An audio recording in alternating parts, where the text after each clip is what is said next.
वंदे मातरम। इस पुस्तक में आज हम पढ़ेंगे।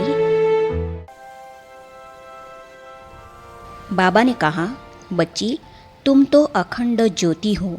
इस विषय पर भोली भंडारी दादी भोली जी अपने अलौकिक जीवन की कहानी इस प्रकार सुनाती हैं। तो चलिए आज हम इसे पढ़ते हैं। भोली दादी जी यज्ञ के आरंभ से ही ईश्वरीय ज्ञान में हैं। प्रारंभ से ही वे यज्ञ में भोजनशाला में सेवा किया करती थी। आबू आने के बाद बाबा ने उनको भोलानाथ के भंडारे की सेवा के निमित्त बनाया। वर्तमान समय वे ईश्वरीय विश्वविद्यालय के मुख्यालय आबू पर्वत में ही रहती हैं। सेवा के प्रति उनका इतना प्यार है कि वे इस वृद्धावस्था में भी अथक होकर सेवा में सदा लगी रहती है। भोली भंडारी दादी भोली जी अपने अलौकिक जीवन की कहानी इस प्रकार सुनाती हैं कि जब मैं 13 साल की थी, उस समय कराची में ओम मंडली तूफान की तरह बहुत चर्चित थी। कोई उसे शांति का स्थान कहकर उससे चिपक जाता था और कोई घर बिगाड़ने वाली मंडली कहकर कुप्रचार में लगा रहता था।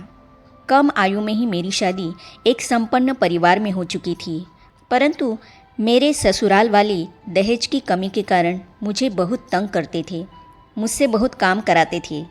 1 वर्ष में ही मेरा जीवन अशांति की चरम सीमा पर पहुंच चुका था। मैं शांति के लिए रोज़ लक्ष्मी नारायण के मंदिर में जाती थी। उसी समय मेरी भेंट मंदिर में ही मेरी चचेरी बहन से हुई और उसने मेरी दुख भरी कहानी सुनकर मुझे ओम मंडली से परिचित कराया। उन्होंने कहा कि वहाँ ओम राधे इतना सुंदर भजन गाती है जिससे मन शांति की तरंगों से ओतप्रोत हो जाता है। मेरा मन तो प्रभु प्रेम में रम चुका है। मैं मम्मा का भजन सुनने वहाँ गई। सुंदर स्वरों में निकलती गीत की पंक्तियों मैंने ओम मंडली में क्या देखा ने मेरे मन को वैराग्य से भर डाला और मन शांति के सागर में डूब गया।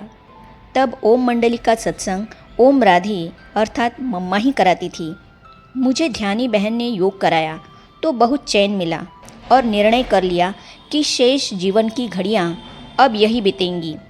परंतु जैसे ही मेरे ससुराल वालों को मेरे इस ईश्वरीय आकर्षण का पता लगा तो वे मुझ पर कटु वचनों का प्रहार करने लगे और बाबा के चरित्र पर कलंक लगाने लगे। इतना ही नहीं, वे मुझे वहाँ जाने से रोकने लगे और अनेक सुख सुविधाओं का लालच देने लगे। परंतु मेरा मन तो प्रभु प्रेम में रम चुका था। यह देखकर वे मुझे कराची से हैदराबाद ले गए ताकि ओम मंडली से मेरा संपर्क टूट जाए। 3 वर्ष तक मैं हैदराबाद में ही रही। हैदराबाद में ही मेरे माँ बाप रहते थे। वहाँ पर मेरा मन बाबा से मिलने के लिए बहुत ही बेचैन रहता था।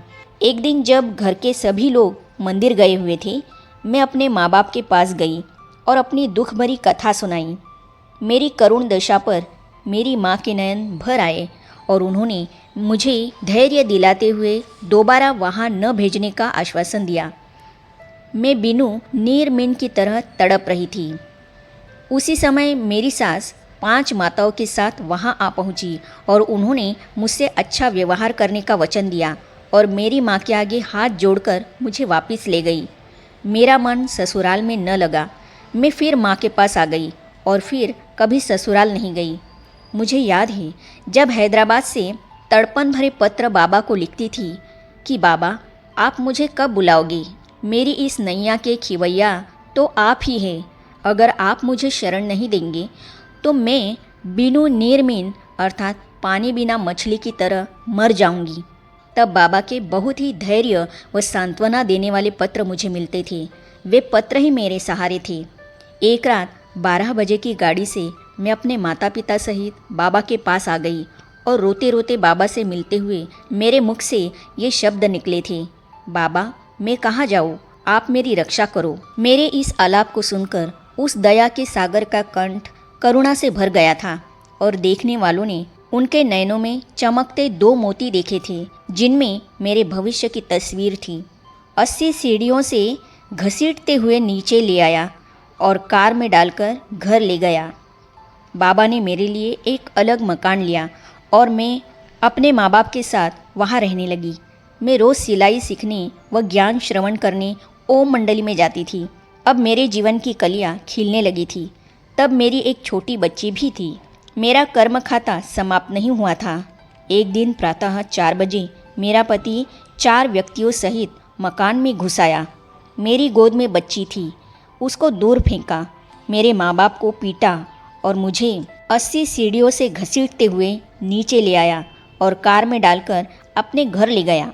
मेरे कपड़े फट चुके थे, सिर से खून बह रहा था और मैं बाबा बाबा कहकर चिल्ला रही थी। उस समय सुबह के 6 बज चुके थे। घर जाने के बाद मेरे पति ने मुझे बहुत प्रलोभन दिया। उधर मेरी माँ पुलिस में खबर कराई थी। लगभग 10 बजे सूबेदार आ पहुँचा। सारी जांच करने के बाद घोड़े गाड़ी में बैठाकर वे मुझे कोर्ट में ले गए और मुझसे सारी बातें पूछी गई। फिर तो केस चला और पति ने कई उल्टी सुल्टी बातें की। केस 3 साल तक चला। फिर मेरे ही पक्ष में फैसला हुआ। तब मैंने अनुभव किया कि शिव बाबा मेरे द्वारा ऐसी ऐसी बातें जज को कहलवाता था कि जिनका मुझे ज्ञान नहीं था। इस प्रकार मेरे गम के बादल छट गए और जीवन में सुख शांति का सूर्य उदित हुआ। मुझे बाबा का स्नेह व मस्तक का तेज बहुत आकर्षित करता था। मैं सोचती थी कि कितनी सौभाग्यशाली हूँ मैं, जो भगवान के साथ रहती हूँ। कानों से उनके मधुर बोल सुनती हूँ और नयनों से उनका हर चरित्र देखती हूँ। दादी से प्रश्न पूछा, आप यज्ञ में क्या सेवा करती थी? दादी ने उत्तर दिया, बाबा ने मुझे 35 छोटे छोटे बच्चों को संभालने की सेवा दी थी। उनकी पालना मैं कई वर्षों तक करती रही। फिर मुझे मम्मा की सेवा करने का अवसर मिला और फिर कुछ समय के बाद भंडारे में भोजन बनाने की सेवा मिली। तब मैं 350 भाई बहनों का भोजन बनाया करती थी और कुछ समय बाद पूरे भंडारे की जिम्मेवारी ही बाबा ने मुझे दे दी और साथ ही साथ अथक भव का वरदान भी दिया। जब मैं अकेली होती हूँ तो सोचती हूँ कि कैसे हमारे जीवन के 70 साल बीत गए। जीवन में सब कुछ देखा, भगवान का असीम प्यार भी देखा और शिक्षाओं से श्रृंगार करते हुए भी देखा। बाबा की अनूठी मस्ती भी देखी और राजाई शान भी। बाबा रोज़ मुझे वरदान के 2 बोल ज़रूर बोलते थे। बाबा रोज़ किचन में 2 बार आते थे। मैंने बाबा को कहा हुआ था कि बाबा आप किचन में रोज़ चक्कर लगाने ज़रूर आओ। बाबा रोज़ आकर मेरी पीठ थपथपाते थे तो मेरे नयन भर आते थे और सारी थकान मिट जाती थी। बाबा रोज़ मुझे वरदान के 2 बोल ज़रूर बोलते थे। कभी बाबा आकर कहते थे, बच्ची बहुत सेवा करती है, अमर रहो बच्ची। कभी कहते थे, तुम तो अखंड ज्योति हो, क्योंकि मैं बहुत कम सोती थी। कभी कहते थे, तुम अथक हो, ऑलराउंडर हो। बाबा का मुझसे असीम प्यार था। बाबा मुझे कहा करते थे, बच्ची जब भी आवश्यकता हो इन्हीं किचन के वस्त्रों में मेरे पास आ जाया करो। जब कोई मददगार नहीं होता था तो बाबा कहते थे कि बच्ची अगर बाबा सोया भी हो तो तुम मुझे आकर उठा दिया करो। ऐसे थे जान से भी प्यारे बाबा। आज भी अव्यक्त रूप में बाबा रोज़ वैसे ही किचन में चक्कर लगाते नजर आते हैं। 18 जनवरी के दिन भी बाबा किचन में आए थे और मुझसे कहा था, बच्ची मैं आया हूँ। ऐसा नहीं कहना कि बाबा आया नहीं।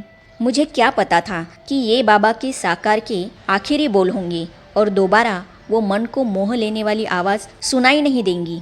परंतु आज भी अव्यक्त रूप में बाबा रोज़ वैसे ही किचन में चक्कर लगाते नजर आते हैं। बाबा के अव्यक्त होने पर मैं स्वयं को अकेला महसूस किया करती थी।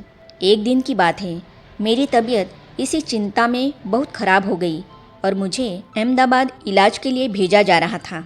उस दिन अव्यक्त बाबा आए थे। बाबा ने मुझे बुलाकर अपने पास बिठाकर मेरे शरीर पर हाथ फेरा और कहा, बच्ची तुमको माया नगरी में नहीं जाना है। बाबा तुम्हारे लिए वतन से दवाई भेजेंगे। बाबा ने तब मुझे बहुत प्यार किया। बाबा की दृष्टि और प्यार पाकर मेरा स्वास्थ्य ठीक हो गया और मैं अहमदाबाद नहीं गई। भारत माता शिव शक्ति सेना गाई हुई है। वंदना पवित्र की ही की जाती है। तुम माताओं को वंदे मातरम कहा जाता है क्योंकि तुमने श्रीमत पर भारत को स्वर्ग बनाया है। अब बाप कहते हैं, मौत तो सबके सिर पर खड़ा है, इसीलिए अब यह एक जन्म पवित्र बनो और बाप को याद करो तो तुम तमोप्रधान से सतोप्रधान बन जाएंगी। शिव भगवान वाच्य। आगे हम पढ़ेंगे, बाबा उनको फूल चमेली कहते थे। इस विषय पर ब्रह्मा कुमारी जितेंद्र कौर, उनके पुत्र ब्रह्मा कुमार बृजमोहन जी, उनके बारे में इस प्रकार बता रहे हैं। तो इन अनुभवों को हम पढ़ेंगे अगली कड़ी में। तो ये जानने और पढ़ने के लिए इस चैनल को सब्सक्राइब करने के साथ ही साइड में जो बेल आइकॉन है उसे भी क्लिक कीजिए, ताकि आने वाली सभी वीडियो और अब तक की सारी वीडियो आप तक पहुंचती रहेगी। ओम शांति।